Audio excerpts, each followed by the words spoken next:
आदाब में अब्दुल हमीद साहिल, आप देख रहे हैं ऐलान टाइम्स। एमआईएम की मुश्किलें कम होती नज़र नहीं आ रही हैं।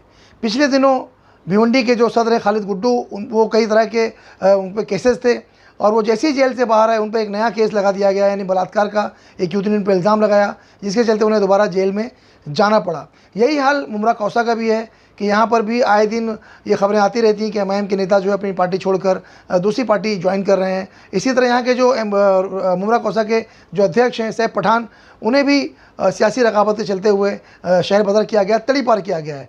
इन सब को देखते हुए एमआईएम के जो कार्यकर्ता हैं उनमें काफ़ी निराशा भी नज़र आ रही है, जिसे देखते हुए इम्तियाज़ जलील जो पार्टी के सांसद हैं, एमआईएम के बहुत तेज़ तर्रार नेता माने जाते हैं, उन्होंने भिवंडी में एक प्रेस कॉन्फ्रेंस की और इस कॉन्फ्रेंस के ज़रिए उन्होंने खालिद गुड्डू और एमआईएम की भरपूर हिमायत की।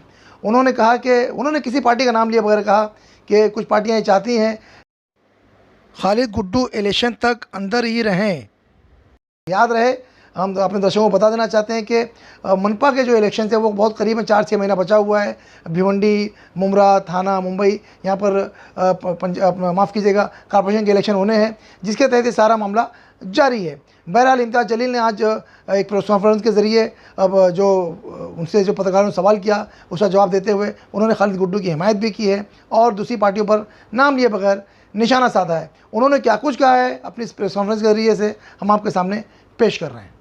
सब एक चीज़ मैं आपको बता दूं कि आप खुद सीक्वेंस ऑफ, आप लोग पत्रकार हैं, आप लोग अच्छी तरह से जानते हैं, समझते हैं कि जब एक बंदे के ऊपर लगातार है तो उसके ऊपर केसेस हो रहे हैं और उसको जमानत मिल जा रही है, बेल मिल जा रही है, फिर एक नया केस लादा जाता है उसके ऊपर।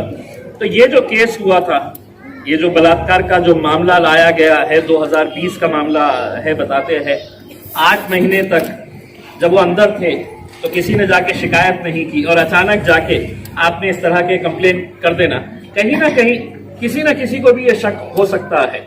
इसीलिए हम खुद हैरान हो गए कि ये लगातार केसेस क्यों किए जा रहे हैं। अब आपको आगे समझ में आएगा, इनकी मंशा सिर्फ यही है कि खालिद गुड्डू को किसी तरह से यहाँ पर कमजोर कर दो ताकि आने वाले चुनाव तक ये जेल के अंदर ही रहे।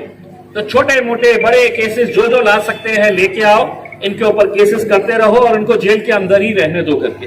और जहां तक आपने तितर बितर होने की बात कही है, मैं आपको उस दिन का इंतजार करवाना चाहूंगा और आप है तो बड़ा कैमरा लेके आना उस दिन। भिवंडी की आवाम जो पहले मजलिस के साथ थी उससे 4 गुना ज्यादा आज अल्हम्दुलिल्लाह हमारे साथ मजलिस के साथ इंशाअल्लाह।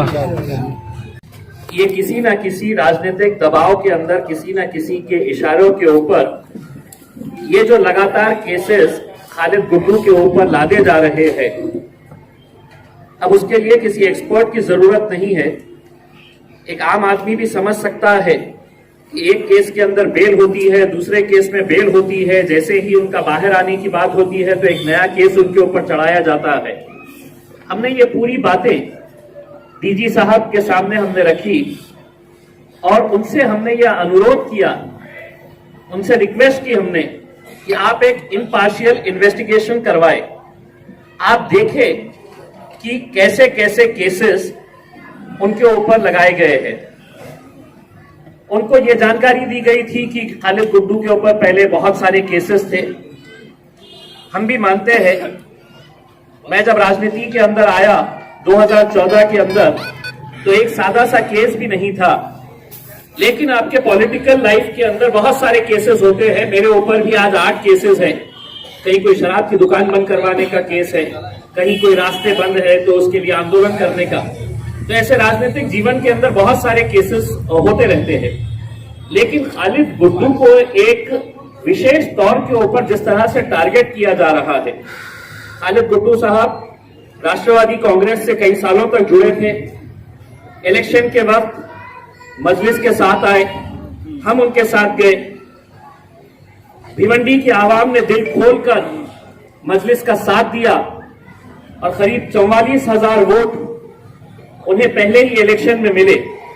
ये इस बात की गवाही है कि भिवंडी की आवाम एक ऑल्टरनेट चाहती थी और उन्होंने खालिद गुड्डू के रूप में मजलिस इत्तेहादुल मुस्लिमीन को दिल खोलकर एक्सेप्ट किया। जीत और हार जो भी हो, लेकिन हमने पिछले कुछ सालों से हमने ये देखा है कि उस इंसान को इस वजह से टारगेट किया जा रहा है कि यहां पर मजलिस इत्तेहाद और मुस्लिमीन दिन ब दिन मजबूत होती जा रही है। वो एस्टैब्लिश राजनीतिक पार्टियां जो ये समझती आई है कि ये जो जितने भी लोग हैं इनका वोट हमारी जागीर है, तो कहीं ना कहीं इनको खतरा सताने लगा। तो सबसे मजबूत खिलाड़ी कौन है, तो उसी को कमजोर कर दो, और उसी के इरादे से ये इनके ऊपर लगातार केसेस किए जा रहे हैं। ये केस इन्वेस्टिगेशन का है। हम जिन्होंने कंप्लेंट फाइल किए हैं उस महिला के बारे में हम ज्यादा नहीं बताएंगे, लेकिन 2 साल के बाद अगर कोई एक ऐसा केस करते हैं, हमने जितने फोटोग्राफ्स थे उस महिला के जिसने कंप्लेंट रजिस्टर करी थी, पुलिस डिपार्टमेंट के अधिकारियों के साथ जितने फोटोज थे उनके बर्थडे के, उनको गुलदस्ता देते हुए, उनको फूल देते हुए, ये सब हमने डीजी साहब की आंखों में लाए हैं, उनको हमने सबमिट किए हैं। और हमने उनको ये बताया है कि अगर इसी तरह से अगर सत्ता में बैठी सरकारें अगर विपक्ष के नेताओं को इसी तरह से झांसे में डालकर फंसाने की कोशिश करेगी, सत्ता का दुरुपयोग करेगी, तो हो सकता है कि कल हम में से कोई भी राजनीति के अंदर खड़े ही नहीं रह सकेगा। 2 साल 3 साल के बाद कोई आएगा और कहेगा कि नहीं, इम्तियाज जलील ने ऐसा किया है, वारिस पठान ने ऐसा किया है, फैयाज साहब ने ऐसा किए। कहीं ना कहीं इन्वेस्टिगेशन होना चाहिए, कानून है, और हम उस कानून के बारे में लोकसभा के अंदर भी आगे आवाज उठाएंगे कि महिलाओं के ताल्लुक से यकीनन कानून सख्त होना चाहिए।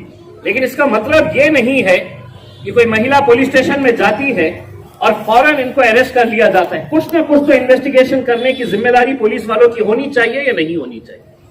ये यहाँ पर अंधा कानून चल रहा है। सर, विधानसभा चुनाव में जिस तरह से एमआईएम के कार्यकर्ताओं ने पूरब और पश्चिम दोनों तरफ काम किया था, जो मतलब पूरब की जो सीट थी राजनीतिक पार्टी ने उसको सपोर्ट किया था, आज इस मुश्किल घड़ी में क्या वो राजनीतिक पार्टी के लोग आपके साथ में कि कैसे?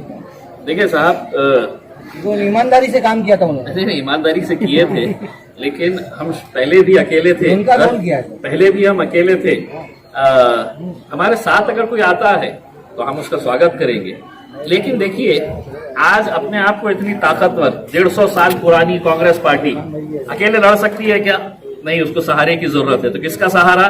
जिस शिवसेना के खिलाफ इन्होंने पूरी जिंदगी गुजार दी है, शिवसेना को गालियां देते देते, आज उनका हाथ थाम लिए हैं। जो शिवसेना कांग्रेस और राष्ट्रवादी को गालियां दिए बगैर स्टेज के ऊपर रहती नहीं थी, आज सत्ता में आने के लिए सत्ता की लालच के अंदर साथ में आ गए हैं मिलके। तो ये सब कमजोर लोगों के ये है, उसके अंदर हमारे साथ कोई दे या ना दे, हमारे को राजनीतिक पार्टियों की ताकत की जरूरत नहीं है जब तक आवाम हमारे साथ। समझे नहीं, जब बैरिस्टर साहब आए थे उन्होंने आह्वान किया था, दोनों तरफ कार्यकर्ताओं ने पूरी मेहनत से काम किया था। आज उनका एक एमएलए है उस पार्टी का, इन कार्यकर्ताओं ने उनका काम किया है। तो इस मुश्किल घड़ी में एमआईएम पे जो संकट है, उस पार्टी के एमएलए ने आपसे कोई संपर्क साधा, कुछ काम किया आपके लिए, ये पूछ रहा हूँ। देखिए साहब, ऐसा कहीं पर भी कोई हमारे को कोई ना मदद के लिए ना किसी ने हमारे को ये एहसान जताने के लिए कि साहब आपकी वजह से आपने यहाँ पर उम्मीदवार नहीं खड़े थे, असद साहब ने आप स्टेज के ऊपर से खड़े रहकर कहा था कि मतलब इनको जिताओ करके। लेकिन अगर एहसान फरामोश अगर हो गए हैं तो उसके लिए हम क्या कर सकते हैं? अगले इलेक्शन के अंदर हिसाब निकाला जाएगा। चलिए।